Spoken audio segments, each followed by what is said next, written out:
যেমন ধরেন সিলেটের পার্সপেক্টিভে ওকে এটা একদম শিওরলি জানা লাগবে যে হচ্ছে স্যাট দিয়ে অ্যাপ্লাই করে কোথায় কোথায় চান্স পাবে, রাইট? তো আপনি হচ্ছে একটু হচ্ছে সবাই একটু শুনি যে স্যাট দিয়ে যে আমি স্যাটের স্কোরটা যে আমি ইউজ করব কোন কোন স্পেসিফিক ইউনিভার্সিটি গুলো আমাদের জন্য সবচেয়ে বেশি হেল্পফুল হবে, এবং হ্যাঁ টার্গেট ইউনিভার্সিটি কোনটা এবং রিচ ইউনিভার্সিটি। আচ্ছা, as I said, target universities international স্টুডেন্টদের জন্য নয়, বা টার্গেট জিনিসটা বুঝে।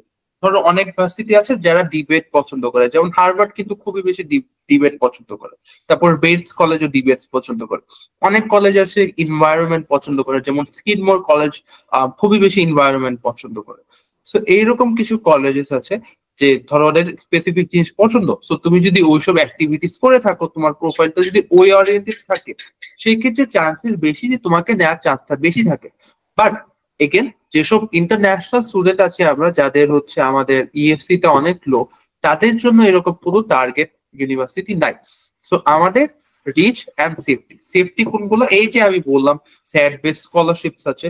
সো স্যাট বেস যেসব ইউনিভার্সিটিস, এগুলো আমরা সেফটিতে রেখে দিব। অ্যান্ড বাকি সবই লাইক রিচ কলেজেস কিরকম কয়েকটা বলি, ধরো কলবি কলেজ। সো এই ওরা কিন্তু ফুল রাইড দিতে পারে, হ্যাঁ। লাইক অনেকগুলো ইউনিভার্সিটির পলিসি অনুযায়ী ওরা তোমাকে ফুল টিউশন দিবেই না, লাইক ওদের পলিসিতেই নেই, ফুল রাইড দিবেই না, ওদের পলিসিতেই নেই। কিন্তু কলবির পলিসি অনুযায়ী তোমাকে ফুল রাইড ফুল টিউশন দিতেও পারে। সো কলবি থাকলো, বাট কলবি কিন্তু এক্সট্রিমলি কম্পিটিটিভ, ঢুকবা না কিনা চান্স নেই। সো ওইটাকে রিচ ইউনিভার্সিটি, যে হ্যাঁ অনেক ভালো কিন্তু ঢুকার চান্স কম, এরকম কলবি রাখলাম। তারপর ধরো উইলিয়ামস রাখলাম, এইটা ধরো নিট ব্লাইন্ড কলেজ। সো এটা রিচ হিসাবে রাখলাম। ওই জায়গায় অ্যাপ্লাই করলে ঢোকা খুবই কঠিন, বা ঢুকতে পারলে নীল মিট হয়ে যাবে। খুবই ভালো একটা ভার্সিটি। সো যেগুলাতে ঢোকা কঠিন বা ঢুকতে পারলে তোমার সব নিড মিট হয়ে যাবে, ওগুলাকে আমরা বলবো রিচ ইউনিভার্সিটি। আরো একটা জিনিস, কমন ডেটা সেট থেকে তুমি একটা ভার্সিটির মিডিয়ান স্যাট স্কোর কত সেটাও কিন্তু বের করতে পারবো। ওদের 25% স্যাট কত, 50% স্যাট কত, 75% কত। সো ওইটা হিসাবে ধরো তোমার 1400 স্কোর আছে, হ্যাঁ।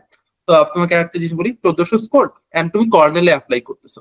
সো তখন কর্নেলে সিডিএস এ গেলাম, তুমি যদি দেখো ওদের অ্যাভারেজ স্যাট এর চেয়ে তোমার স্যাটটা কম। এইবার এখন কাজে লাগবে না, কারণ এখন স্যাট ম্যান্ডাটরি স্যাট স্কোর সাবমিট করতেই হবে। বাট অন্য কলেজের ক্ষেত্রে, স্যাট অপশনাল কলেজের ক্ষেত্রে দেখলে তোমার স্কোরটা ওদের অ্যাভারেজ স্কোরের চেয়ে কম, তখন তুমি স্যাট ছাড়াই অ্যাপ্লাই করবে, কারণ স্যাট দিলে তোমার আরো ক্ষতি হচ্ছে, তুমি আরো একটা লসের মধ্যে পড়ে যাচ্ছ। সো এইভাবে কিন্তু তুমি লাইক একটু চালাকি করে তুমি স্যাট দিবা নাকি দিবা না, এটাও কিন্তু সিলেক্ট করতে পারো।